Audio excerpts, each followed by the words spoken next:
राज्य सरकार के पशुपालन एवं सहकारिता विभाग द्वारा चंदनक्यारी प्रखंड कार्यालय में वीडियो राजीव कुमार सिंह, पशु चिकित्सक पदाधिकारी उपेंद्र कुमार एवं जीप सदस्य नरेश रजवार, उत्तम दास की मौजूदगी में 3 किसानों के बीच 3 जोड़ा बैल का वितरण किया गया, जहां जीप सदस्य नरेश रजवार ने तीनों जोड़ा बैल की जगह बछड़ा को देखते ही भड़क गए और वेंडर एवं संबोधित अधिकारी पर तीनों जोड़ा बैल खरीदने की राशि की गड़बड़ी करने का आरोप लगाया। उन्होंने कहा कि प्रति बैल खरीदने पर 40,000 रुपए की लागत लगाया गया है, जिसमें किसानों को सरकार द्वारा 90% अनुदान दिया है और किसान भाइयों ने अपने से 10% जमा किया है, लेकिन वेंडर द्वारा किसानों को बैल की जगह बछड़ा खरीदकर वितरण कर रहे हैं, जिससे किसानों को अपने बैल को अभी 1 साल तक पाल पोस कर रखना पड़ेगा, तब जाकर किसानों को इन बैलों से कृषि कार्य कर पाएंगे। जीप सदस्य ने कहा कि अगर वेंडर बैल मनमानी रूप से जैसे तैसे औने पौने दाम पर बैल खरीदकर किसानों को दी जा रही है, ये मामला जिला परिषद की बैठक में उठाई जाएगी। वहीं जीप सदस्य ने वेंडर की गड़बड़ी को पकड़ने के पश्चात वेंडर ने खुद को बचाने के लिए तीनों किसानों से दबाव बनाकर बैनर मिलने के हस्ताक्षर कराकर बैल देकर घर भेज दिया, परंतु अच्छे बैल की बछड़ा मिलने से किसानों के चेहरे में मायूसी छाई हुई थी। इन किसानों को मिला बैल लंका गांव निवासी गिरधारी रजवार, चंद्रबनी गांव निवासी खगेन रजवार, बांसगढ़ी गांव निवासी राम प्रसाद बास के बांसगढ़ी को मिला।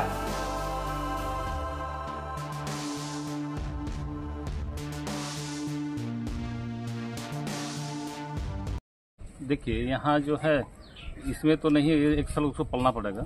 1 साल पलना पड़ेगा, तो इसीलिए इस बेल में इस बार खेती नहीं हो सकती। अपक चेक करते हैं, जैसे बेल बड़ा होना चाहिए, ये तो छोटा बेल है, इसमें बेल में कुछ होने जाने वाला नहीं है। तो 40,000 की लागत सरकार को लगा है कि 40,000 की बेल है कि नहीं? नहीं है, 40,000 40,000 की बेल नहीं है। तो आखिर डॉक्टर साहब पर इस पर कार्रवाई होना चाहिए, जांच होना चाहिए, उसको जांच होना चाहिए। जांच की मांग करते हैं उपायुक्त महोदय से। हाँ, जांच की मांग करेंगे। तो आप यहाँ की जनप्रतिनिधि है, इस बात को आप आपदा प्रबंधन की बैठक में आप उठाइएगा इस बात को? उठाएंगे।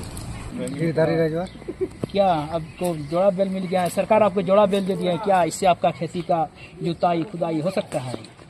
हाँ होगा।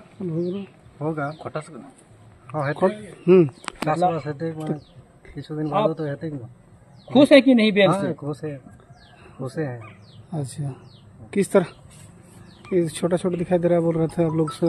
इसमें कृषि लायक बेल आपको मिला है क्या? इसमें आपको भरण पोषण करना होगा ना, सीधा आप खेती में जाके इसका कृषि कार्य कर सकते हैं इसमें? नहीं, डायरेक्ट अभी नहीं होगा, कुछ दिन 1 महीना कम से कम इसका पालन पोषण करना होगा।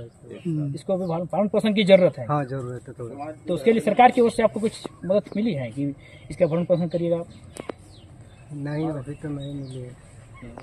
सरकार से कुछ गुहार लगा रहे हैं कि उनको दिया जाए? हाँ,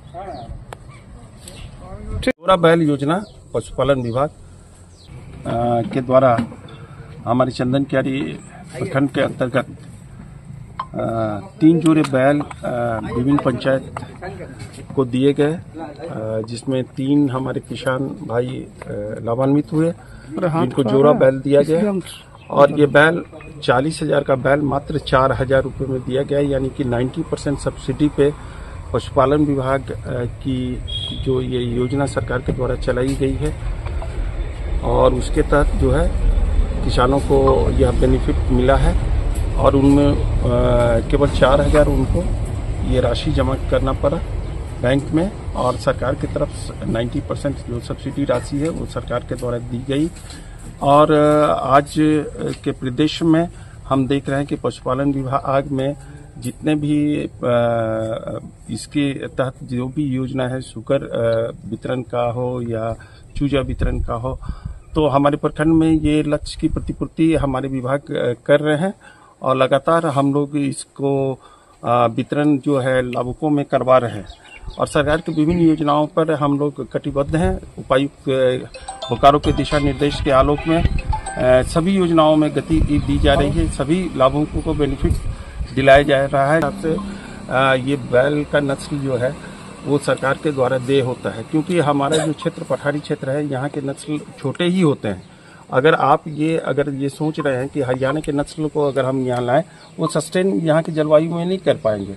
तो ये भ्रांतियां जो अलग अलग किसान जो पाल के रखते हैं, वो जलवायु और टोपोग्राफी के हिसाब से ही पशुपालन और जीव का विकास होता है, उसका सस्टेन होता है। तो जो जलवायु है उस जलवायु के हिसाब से हमारी सरकार जो है वो उस चीज़ को देखी है और विभाग के जांचों उपरांत वो पशुपालन का जो कैटेगरी है उस कैटेगरी को देखते हुए उसको अनुपालन किया गया है, उसको बांटा जा रहा है।